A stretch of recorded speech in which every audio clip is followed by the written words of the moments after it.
Vamos iniciar essa aula. Eu vou compartilhar aqui um arquivo do PowerPoint.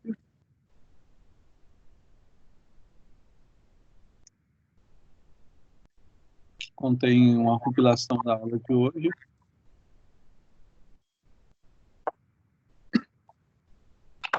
Então, vamos lá. Hoje nós vamos falar a respeito de conjuntos. Conjunto nada mais nada menos são que coleções não ordenadas de objetos, né? Por alguma coincidência pode aparecer um conjunto com elementos ordenados, mas não é a regra que define o conjunto. E eles têm, em geral, uma propriedade que diz respeito a como esses elementos são definidos. Tá?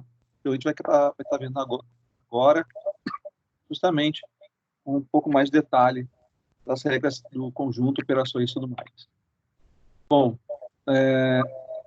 quando você vai definir um conjunto, você lista todos os elementos, você pode indicar os elementos do conjunto, presumindo que posteriormente é um padrão que identifique essa sequência, e geralmente você coloca uma letra maiúscula, né, definindo um conjunto igual, e aí uma propriedade, né, que define isso. Então, aqui no caso nós temos x, tal que x é o número inteiro, e x é maior do que 4 e x menor ou igual a 9.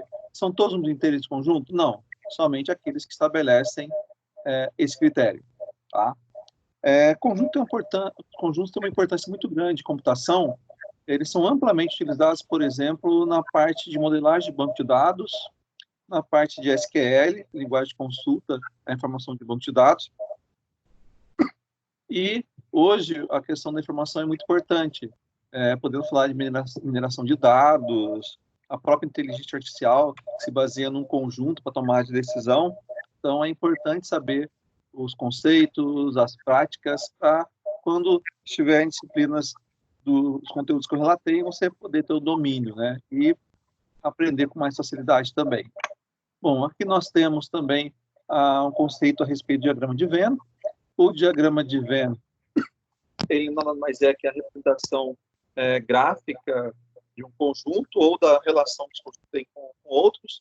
Tá? Aqui nós temos um conjunto, né, que é representado por esse círculo aqui, e é um conjunto da propriedade que nós acabamos de ver. Então, através de gráficos, a gente vai representar a questão de diagrama de Venn, e eu posso combinar outros elementos e utilizar a questão de cores e tudo mais para ressaltar essas operações. Tá? Agora a gente vai ver algumas situações do diagrama de Venn. Nesse caso aqui, nós temos o conjunto A, dos meses que formam o ano, e o conjunto B, que são os meses, né, que começam com J. Então, B é um subconjunto de A, nesse caso. Então, a gente tem a representação gráfica disso, através do diagrama de Venn. Aqui nós temos a questão da diferença, né? Então, A menos B, eu tenho o conjunto A, quero extrair B, sendo que B se encontra aqui, então, essa parte aqui diz respeito a A menos B. Nós temos a união de conjuntos, tá? Aqui, a união é toda essa cor aqui, que envolve os dois elementos. Tem esse ressalto aqui, mas é uma coisa só isto, tá? Nós temos depois a união de conjuntos, aqui no caso B é subconjunto de A, tá? Que a gente acabou de ver no exemplo do mês do ano. Nós temos aqui a intersecção, né? A intersecção é algo bastante usado em SQL, porque você tem, por exemplo, relacionamento de tabelas e você quer fazer a junção de tabelas. E essa junção, ela tem, por exemplo, a questão da chave primária, a chave estrangeira, que é o que relaciona as tabelas. Então, um dos relacionamentos envolve a intersecção, né? Por exemplo, eu tenho lá a tabela aluno, que tem o grupo nome e ID curso, e eu tenho a tabela curso, que tem o ID curso e mais o nome do curso.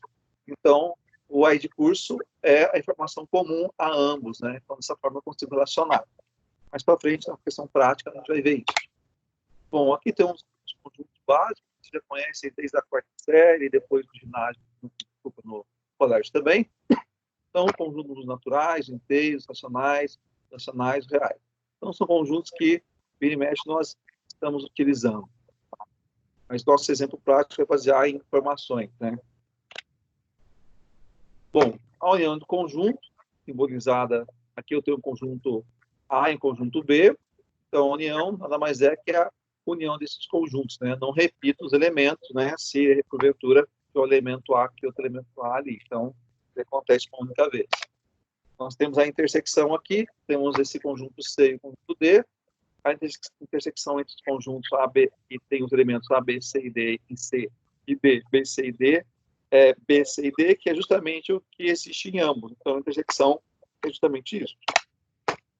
Nós temos depois a diferença entre conjuntos, tá? Então, conjunto A, que é formado por A, B, C, D e E, e o conjunto B, B, C e D, ou seja, extraindo esses elementos, que sobra A e E, que é o que nós temos aqui representado nesse gráfico aqui, nessa figura. A igualdade de conjuntos, né, os elementos têm que ser iguais na questão dos elementos, tá? E na questão da cardinalidade também. Aqui eu tenho A igual a B, tá? Bom, relação de pertinência, ou pertence ou não pertence. Então, tendo esse conjunto aqui, W pertence a D e J não pertence a D, né? Bom, relação de inclusão é o contido ou não está contido. Certo? Nesse exemplo aqui, né, nós temos que A está contido em B, ou seja, os elementos de A estão em B. Aqui eu tenho que C não está contido em B, na medida em que os elementos do conjunto são diferentes, e B contém A. Tá? Os elementos de A estão em B. E temos o conjunto vazio, onde não há elementos. Tá? E lembrando que esse conjunto está presente em todos os conjuntos também. Depois eu tenho aqui questões do AVA, né? Tem uma questão aqui que ela fala da questão de conceitos relativos à questão de conjuntos. Então, eu tenho lá, né? Geralmente, utiliza-se letras maiúsculas do nosso alfabeto para representar conjunto. Verdadeiro. Tá? O objeto pertencente ao conjunto é chamado de elemento do conjunto. A relação de pertinência é indicada pelo símbolo C. Não, pelo símbolo E, que pertinência diz respeito a pertence, não pertence. Tá? E isso aqui é falso. E cardinalidade conjunta é o termo utilizado para representar o número de elementos conjuntos? Sim. Tá? Então, 1 e 3 apenas são verdadeiros. Na próxima questão, nós temos aí um determinado contexto, né? Então, ele diz lá que determinado conjunto é necessário para identificar esses elementos. Para tanto, pode-se proceder de algumas maneiras distintas. Sendo assim, analise a afirmativa a seguir e identifique quais são opções válidas para a identificação de elementos de um conjunto. Tá, vamos lá. Listando todos os elementos do conjunto? Sim. Tá? A propriedade, por exemplo, diz isso. Indicando os primeiros elementos do conjunto? Não, porque pode ser que os meus elementos a gente não consiga definir exatamente qual é a propriedade. Tá? Então, aí seria falso. Tá? Escrevendo a propriedade caracteriza o elemento? Sim, a propriedade é justamente a regra que vai validar, tá? Os elementos que pertencem ou não ao conjunto. Bom, aqui tem para completar, é bem simples. Ele vai falar um conjunto é chamado de finito, né? Quando a sua cardinalidade, tá? Ela é um número inteiro. E, do contrário, né, infinito. E um conjunto é chamado de conjunto vazio quando sua cardinalidade é igual a zero, ou seja, é um conjunto desprovido de elementos. Então, alternativa B. Agora, um ponto mais importante da nossa aula é a questão da prática disso, né? Então, onde entra a questão de conjunto? Como já mencionei, entra na questão bancos de dados, modelagem, mineração de dados, inteligência artificial. Então, saber trabalhar conjunto, as propriedades, conceitos, ajuda muito na hora de implementar, por exemplo, consultas SQLs de banco de dados que vão extrair informações de determinada tabela ou de um relacionamento entre tabelas. Tá? Então, uma tabela que é um conjunto, né? Uma linha que são informações que são relacionadas, elas são chamadas de tupla. O cabeçalho da coluna é um atributo, ou campo, a tabela é a própria relação, que é o conjunto, tá? E os tipos que descrevem os dados são o domínio, né, que diz a abrangência daquela informação, se é inteiro, se se é monetário, desculpa, se é moeda, se é data ou algo do tipo. Temos até dados tipo geográfico também atualmente, né? Latitude, longitude e assim por diante. Aqui tem algumas operações, né, da álgebra relacional, seleção, projeção, produto cartesiano, união. A gente vai ver algumas delas aqui, não vamos ver todas, algumas delas. E aqui está a relação com a SQL, né? Então, a gente tem aqui um conjunto, alunos, ele tem essas informações, né, essas tuplas aqui, tá certo? Os atributos estão aqui, ou campos. Eu quero selecionar as tuplas ou linhas cujo nome é Macorati, né, igual a Macorati. Então, como é que fica em SQL, que é uma linguagem de consulta? Select ID, nome, sexo, from alunos, né, a tabela onde o nome é igual a Macorati. Então, ele vai criar uma tabela temporária e a informação que eu tenho vai ser essa. Tá? Então, esse aqui é um subconjunto desse conjunto, certo? Então, eu já percebi, né, quando dei aula de modelagem e tudo mais, ou que envolva banco de dados, o aluno às vezes tem uma dificuldade em enxergar isso. Então, tendo o conceito de conjuntos, fica mais fácil entender e descrever a SQL. Outro exemplo aqui, eu tenho que selecionar as linhas, né, de alunos com ID maior do que 123 e menor que 567. A gente tem aqui o conector, então, os operadores também condicionais. E como é que fica a SQL, né? Select ID, nome, sexo, from aluno, onde o ID, aí eu coloco a regra, né? Maior que 123 e um conector menor que 567. Aí eu tenho como resultado Miriam e Jefferson, né? Que satisfazem esse critério. Eu posso também selecionar do conjunto parte dele, né? Então, eu quero aqui, por exemplo, somente a coluna nome. Select nome from alunos. E aqui agora eu quero selecionar todos os alunos do sexo masculino.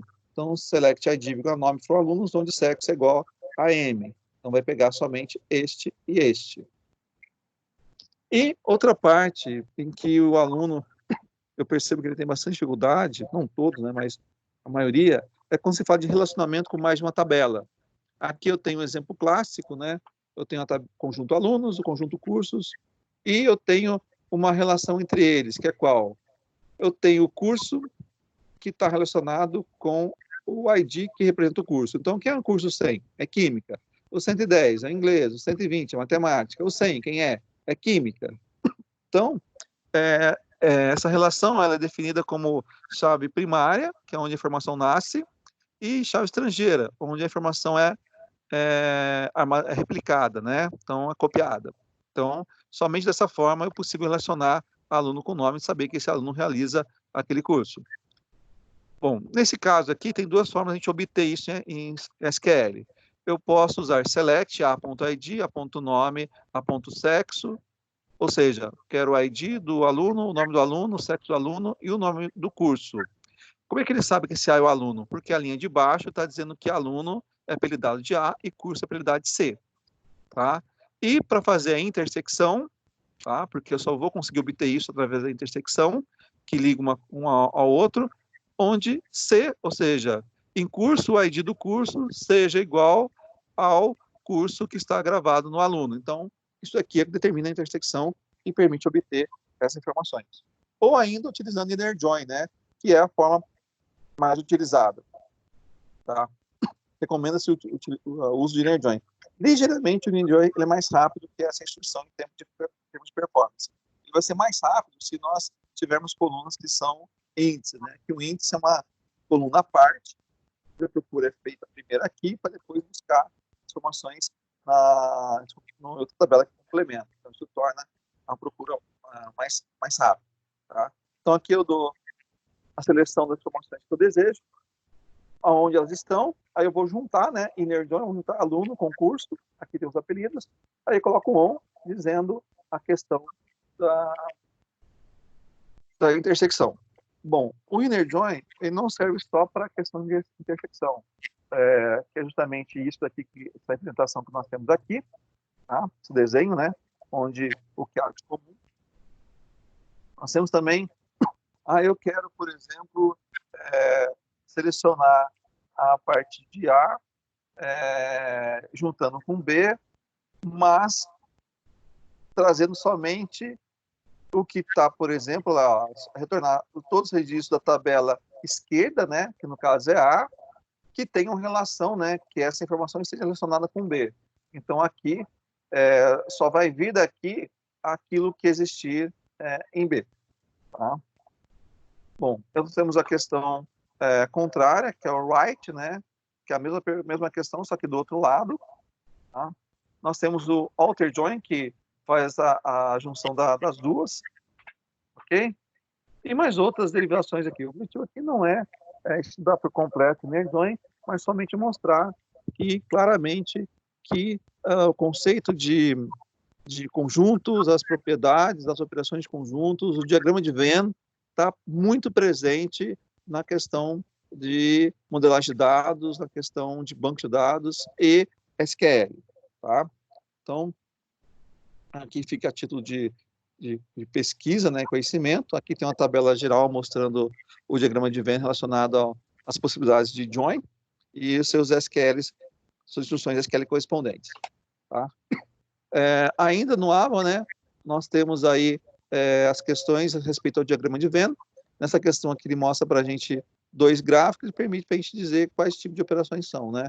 Facilmente, né? Tudo colorido, então aqui só pode ser união. Aqui eu tenho uma intersecção, então a resposta está aqui. Depois nós temos uma questão para completar, e ela diz respeito, né? Dentre operações com conjuntos, a união é representada pelo símbolo U, a intersecção é representada pelo símbolo U ao contrário, né? De cabeça para baixo, e existem algumas propriedades que essas duas operações satisfazem, que é nada mais nada menos que a comutativa, né? Tanto faz a união B com B união A, ou a intersecção B, ou B intersecção A, que vai dar na mesma, né?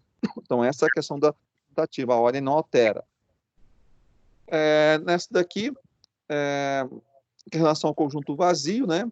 Então, o conjunto vazio também é conhecido como conjuntos disjuntos, né? Que não tem elementos em comum, tá? E eu deixo uma atividade que é qual? Aqui nós temos os dados referentes ao carrinho de compras. Isso daqui é o núcleo da solução de carrinho de compras, compra de pedido. E você tem aqui o conjunto cliente, o conjunto pedido. Então, esse pedido aqui, por exemplo, né? O pedido 2, o pedido ID 1, quem é o dono dele? É o cliente, ID cliente 2, que é Maria, tá? Então, aqui nós temos aí o pedido, então esse número aqui sempre vai ser um novo, se repete, tá? Agora, como é que ele sabe quais são os produtos que contêm esse pedido? Eu vou ter uma outra tabela que faz o quê? Ela vai pegar esse pedido e vai associar com esse produto. Então, como é que funciona isso? Ele vai pegar essa chave aqui e juntar com essa outra chave. Toda vez que eu tenho 2 tabelas que eu junto com uma terceira, onde eu tenho que juntar as chaves primárias, as chaves estrangeiras, eu tenho uma terceira tabela, uma relação para entre. Tá? Então, nesse caso aqui, o aditivo do produto 1, ele tem o produto 8, que é o Y, tem o produto 7 também, que é o Z, tá? Que dá as quantidades. Então, isso aqui é uma solução que está presente, por exemplo, no Mercado Livre, na Americanas.com. O Mercado Livre tem, em alguns casos, relação 1 para 1, mas ele tem a possibilidade de usar um carrinho também. Tá? Ponto frio, então essa relação aqui com certeza está presente nesses sites, tá? Aqui nós temos uma atividade, né? Então quero que a partir disso você utilizando o diagrama de Venn, você me mostre as compras realizadas pelo cliente João. Na questão B, eu quero o diagrama de Venn dos produtos do pedido 1, ou seja, ID pedido igual a 1. Tá? E depois pesquise no contexto SQL, use o inner join e responda as questões a seguir. Eu quero que você crie uma SQL para listar o nome do cliente, data do pedido, que realizou alguma compra, e respectivo ID do pedido. Lembrando, o nome do cliente não está no pedido, mas eu tenho alguém que me leva até ele. Tá? Então, vai entregar na próxima quinta, ok? Próxima aula nossa. Você vai dar um print screen, vai salvar o que você fez, vai enviar para o representante, não esqueça de colocar a sua identificação, é em dupla, e o representante vai compilar isso e vai me enviar. Tá? Assim, eu não recebo um monte de e-mail, porque eu recebi um monte de e-mail, eu vou de repente posso perder algum trabalho. Então, dessa forma, fica mais fácil para a gente não ter esse tipo de problema, tá? Bom, a aula é essa, qualquer coisa pode mandar uma mensagem que eu posso estar esclarecendo as dúvidas, tá? Obrigado.